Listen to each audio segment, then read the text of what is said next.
Saf T Lok's magazine lock was designed to carry ammunition and allow the user to lock even a loaded weapon.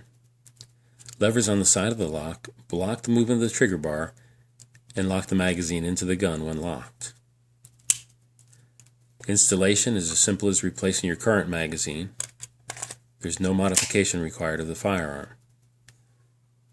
Locking this gun would require that we press the manual safety in and the reset. This gun cannot be fired. Buttons on the bottom of the lock move forward and backward as many as 9 clicks each, allowing up to 10,000 possible combinations. When the combination is entered correctly, the manual safety pops out, allowing the gun to be fired and the magazine to be ejected.